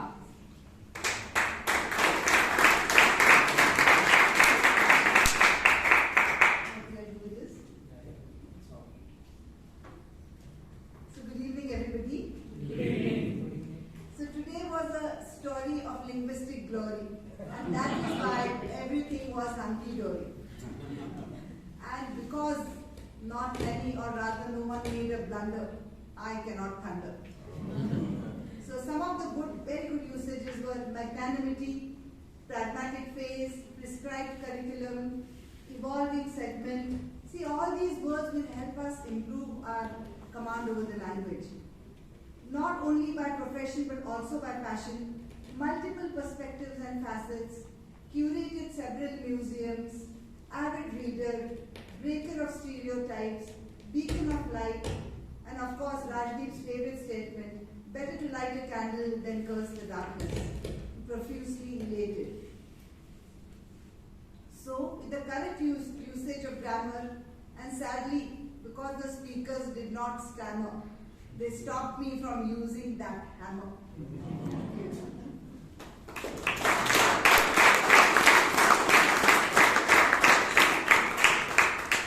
The tag team is the strength of general evaluator.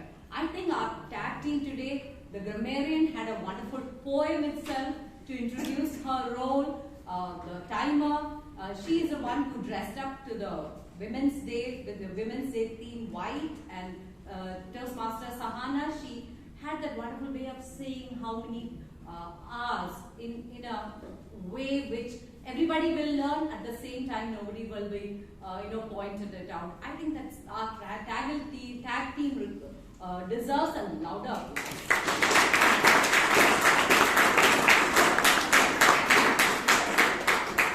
And for the committee as such, today I think it was a very good move to put Chaitra on the panel. We had a speech which got cancelled. Chaitra was supposed to evaluate, and that is a quick decision and a good decision, and I applaud the committee for that decision. At the same time, I have a suggestion for the committee. The word, I found that the word of the day was not used other than the grammarian. So I would suggest the committee to use the word of the, keep a simpler way of word of the day so everybody uses it, and you learn a new word. So that is the suggestion for the committee. And to wind up, being a teacher, I know what is happening to the younger generation. And therefore I tell my boys, I have 2 boys, so I tell the boys, better you fasten your seat belt, because the girls are just, unstoppable. So they are bold and brave. You really have a competition. And every gentleman sitting here, you really have a competition, because the coming generation of girls is just going to rock the world. So happy Women's Day to you, and over to your Timur.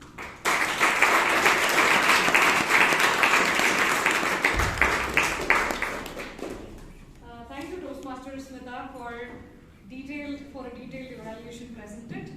Timer, please note, it's called man hours because we would just take half an hour to do that. Now, I couldn't agree more with Rajdeep sir when he happened to tell that we multitask. I was doing that so far. The accountant didn't turn up and I was planning introductions, but now I think I should be giving a break to it because all my mind is on the snacks which is placed there on the table. Now with that, I'd like to hand this stage over to Toastmaster. And yes, the voting link has already been shared at the group, and the quote is, I would say, something that describes me, Queen, all in small letters. And with that, I'd like to hand over the stage back to Toastmaster Vaidya. Woo!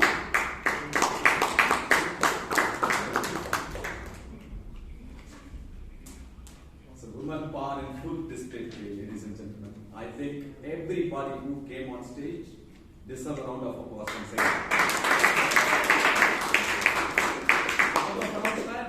This is the renewal time. I request all the members to renew the membership.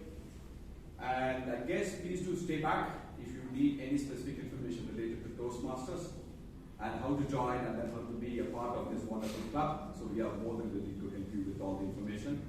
So please do stay back. And now it's time for awards.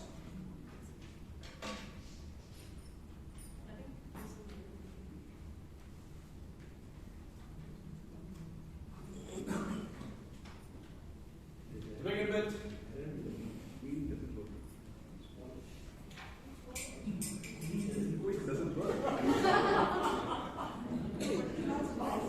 okay, so the best evaluator for today is going to be Toastmaster Priyanka Ranoli. Priyanka.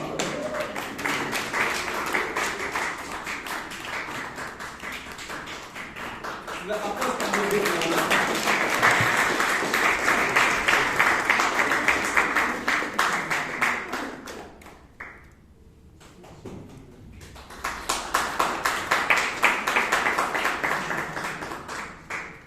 Speaker for today, it's DTM Rajdeep Mandwani.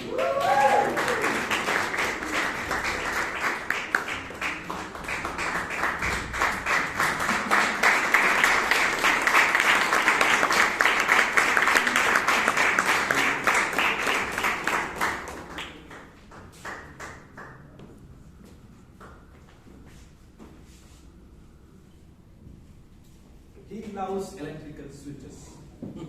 Last week he switched it off, and this week he switched it on. So the best table topic speaker goes to DTM Rajdeep.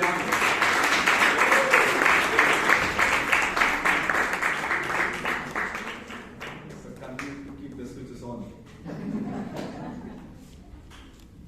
The Chief Grammar Officer for today. Toastmasters today.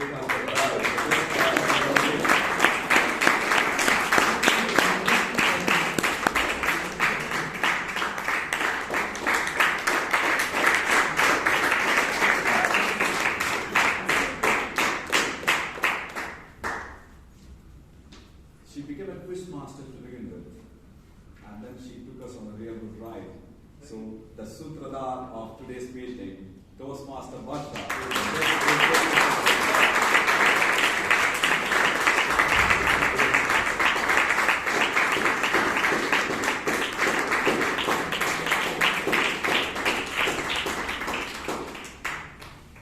So we have some lovely snacks waiting for us.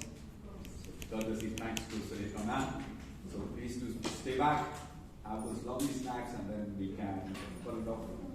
So that brings us to the end of this meeting. I adjourn meeting number 1367 of Bangalore Toastmasters Club.